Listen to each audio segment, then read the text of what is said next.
आप ये कह रहे हैं कि जब हम एक ऑब्जेक्ट को फ्रीली नीचे छोड़ते हैं तो उसके ऊपर कोई भी फोर्स एक्ट नहीं करती, वो इक्विलिब्रियम में चला जाता है, इनर्शिया उसके ऊपर एक्ट करता है, वो नीचे नहीं जाता बल्कि ज़मीन ऊपर आती है, वो अपनी जगह पर मौजूद रहता है। ये तो चलें उस ऑब्जेक्ट की बात हो गई जिसको हम फ्रीली नीचे छोड़ देते हैं, लेकिन उस ऑब्जेक्ट का क्या जिसको हम ऊपर की तरफ उछालते हैं, इसकी वेलोसिटी ऊपर जाते हुए डिक्रीज़ क्यों होती है? इसका मतलब है कि लाजमी कोई फ़ोर्स यहाँ पर मौजूद है जो ऊपर जाते हुए इसकी वेलोसिटी को डिक्रीज़ करती है। वो फ़ोर्स अगर इस उछाली हुई बॉडी के ऊपर एक्ट कर रही है तो लाजमी वो उस बॉडी के ऊपर भी एक्ट करेगी जो हम इस तरह फ्रीली छोड़ते हैं। यानी कि जो बॉडी हम इस तरह छोड़ रहे हैं नीचे, ये भी अपनी जगह पर मौजूद नहीं रहती बल्कि वो फोर्स इसके ऊपर भी एक्ट करती है जो इसको ज़मीन की तरफ लेकर जाती है। यानी कि जो फोर्स ऊपर मूव करती हुई बॉडी की वेलोसिटी डिक्रीज़ कर सकती है और उसे ज़मीन की तरफ खींच सकती है, वो फोर्स उस बॉडी पर भी एक्ट करेगी जिसको हम फ्रीली नीचे छोड़ सकते हैं। यानी कि इस बात की बेस पर आपका पूरा का पूरा कॉन्सेप्ट गलत साबित किया जा सकता है। बिस्मिल्लाहिर्रहमानिर्रहीम, अस्सलाम वालेकुम डियर क्यूरियस माइंड्स। दोस्तों, इंडिया के एक science channel gets at science के ऑनर गौरव ठाकुर ने ये कुछ अर्सा पहले एक वीडियो अपलोड की थी जिसमें उन्होंने कहा था कि ग्रेविटी जैसी कोई फोर्स एग्जिस्ट नहीं करती। जब आप एक ऑब्जेक्ट को नीचे फेंकते हैं तो वो इनर्शिया में चला जाता है, जब आप एक ऑब्जेक्ट को हवा में छोड़ देते हैं तो वो इनर्शिया में चला जाता है और ज़मीन ऊपर आकर उसके साथ टकराती है। तो यानी कि ग्रेविटी जैसी कोई फोर्स एक्ट ही नहीं करती। अब इसमें उन्होंने आइंस्टाइन के रिवर मॉडल को मद्देनज़र रखा था, लेकिन उसमें उन्होंने इनर्शिया की सिर्फ एक ही कंडीशन को सामने रख कर ये बात की थी। सबसे पहले तो हम इनर्शिया को समझने की कोशिश करते हैं। देखें, इनर्शिया एक ऐसी प्रॉपर्टी होती है जिसकी वजह से एक ऑब्जेक्ट खुद को अपनी प्रीवियस पोजीशन के ऊपर कायम रखता है। अब इसकी दो कंडीशंस होती हैं, या तो वो ऑब्जेक्ट पहले से रेस्ट पर था तो वो तब तक रेस्ट पर रहेगा जब तक उसके ऊपर कोई एक्सटर्नल फोर्स एक्ट नहीं करेगी।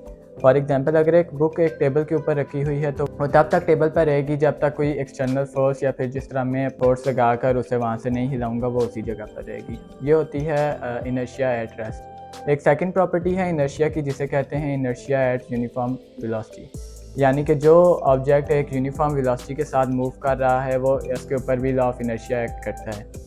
यानी कि इनर्शिया उसके ऊपर एक्ट करता है और वो उस बॉडी को तब तक यूनिफॉर्म मोशन में मूव करवाता रहेगा जब तक कि कोई एक्सटर्नल फोर्स उसके ऊपर एक्ट नहीं करेगी। फॉर एग्जांपल, जब एक कार एक प्लेन रोड के ऊपर चलती है तो फ्रिक्शन की वजह से उसकी वेलोसिटी डिक्रीज़ होती रहती है। लेकिन अगर हम उस रोड को एक सर्टेन डिग्री तक टिल्ट कर दें, वो टिल्ट आप इस तरह करेंगे कि वहाँ पर एक्ट होने वाली जो ग्रेविटी है वो और जो फ्रिक्शन है वो आपस में इक्वल हो जाएं, ताकि ये ग्रेविटी और फ्रिक्शन आपस में एक दूसरे का इफ़ेक्ट कैंसिल कर दें। तो अब होगा ये कि जब वो कार उस जगह से मूव कर रही होगी स्टीपर रोड से, तो ग्रेविटी का एक कंपोनेंट उसके ऊपर एक्ट करेगा जो उसको उसी रोड के ऊपर मूव करवाता रहेगा, जबकि फ्रिक्शन जो होगी वो उससे अपोज करेगी उस मोशन को। यानी कि वो ये कोशिश करेगी फ्रिक्शन कि वो गाड़ी रुक जाए, लेकिन ग्रेविटी ये कोशिश करेगी कि वो गाड़ी चलती रहे। अब जब ग्रेविटी और फ्रिक्शन एक ही अमाउंट के अंदर होगी, फॉर एग्जांपल अगर ग्रेविटी 20 न्यूटन है तो जो फ्रिक्शन है वो भी 20 न्यूटन ही होनी चाहिए। अब इस सूरत में ये दोनों एक दूसरे का इफ़ेक्ट कैंसिल कर देंगी और जो कार है वो इसी तरह यूनिफॉर्म मोशन के अंदर मूव करती रहेगी। अब गौरव ठाकुर के मुताबिक जब आप एक ऑब्जेक्ट को छोड़ देते हैं तो वो इक्विलिब्रियम में चला जाता है, यानी कि उसके ऊपर इनर्शिया एक्ट करता है।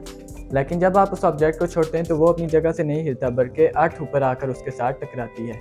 यानी कि ये ऑब्जेक्ट इस टाइम इनर्शिया में है लेकिन अर्थ ऊपर आकर इसके साथ टकरा रही है। ये तो चलो हो गया कि जब आप एक ऑब्जेक्ट को इस तरह छोड़ देते हैं रेस्ट के ऊपर तो वो इनर्शिया में रहता है। लेकिन तब का क्या, जब हम एक ऑब्जेक्ट को ऊपर की तरफ उछालते हैं तब इसकी वेलोसिटी ऊपर जाते हुए क्यों डिक्रीज़ होती है? उसूलन होना तो ये चाहिए कि जब आप एक ऑब्जेक्ट को इस तरह छोड़ देते हैं तो उसके ऊपर इनर्शिया एक्ट करता है।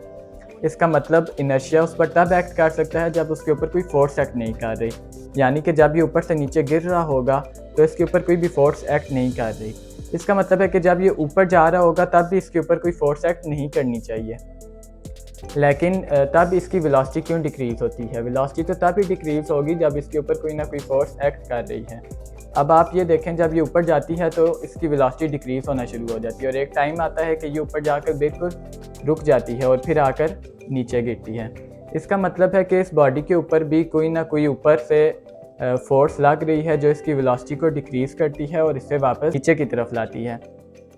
इसका मतलब है कि इस जगह पर कोई ना कोई ऐसी फोर्स मौजूद है जो या तो इसको नीचे से पुल करती है अपनी तरफ या फिर ऊपर से पुश करती है ज़मीन की तरफ, ताकि इसकी वेलोसिटी डिक्रीज़ होती है। अब अगर वाकई में कोई ऐसी फोर्स मौजूद है जो इस बॉल को ऊपर जाने से रोकती है और इसकी वेलोसिटी को डिक्रीज़ करती है, तो लाजमन वो फोर्स उस बॉडी पर भी एक्ट करेगी जिसको हम यहाँ से रेस्ट की पोजीशन में छोड़ देंगे ऐसे नीचे, क्योंकि जाहिर है जो फोर्स ऊपर उछाली गई बॉडी के ऊपर एक्ट कर रही है वो इस बॉडी पर भी लाजमी एक्ट करेगी।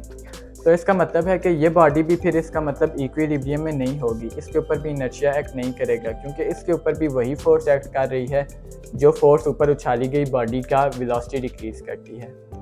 और इस तरह मैंने ये बात प्रूफ कर दी कि कोई ऐसी फोर्स ज़रूर मौजूद है जो एक बॉडी है उसको या तो ज़मीन की तरफ खींचती है या फिर ऊपर से पुश करती है ज़मीन की तरफ। मैं हरगिज़ ये नहीं कह रहा कि वो लाजमी ग्रेविटी ही होगी, हो सकता है वो कोई और फेनोमेनन की कोई फोर्स हो। लेकिन जो बात आप कर रहे थे कि जब आप एक ऑब्जेक्ट को छोड़ते हैं तो वो इनर्शिया में चला जाता है, ये बात बिल्कुल गलत है। अगर ये बात ठीक है तो गौरव ठाकुर आपका का पूरा कॉन्सेप्ट गलत है जिसके ऊपर आपने वो वीडियो बनाई थी कि जब आप अंडे को छोड़ते हैं तो वो अंडा नीचे नहीं गिरता बल्कि अर्थ ऊपर आकर अंडे के साथ रखती है। अगर मेरे व्यूअर्स में से किसी के पास इसका जवाब है तो प्लीज़ मेरी तरह आप भी साइंटिस्ट बनिए और नीचे कमेंट बॉक्स में अपना आंसर दीजिए। अब आपसे मुलाकात होगी इसी तरह की एक अमेजिंग और इंटरेस्टिंग अगली नई वीडियो में। तब तक के लिए अपना ख्याल रखिए, चैनल को सब्सक्राइब, वीडियो को लाइक ज़रूर कीजिए। अल्लाह हाफिज़।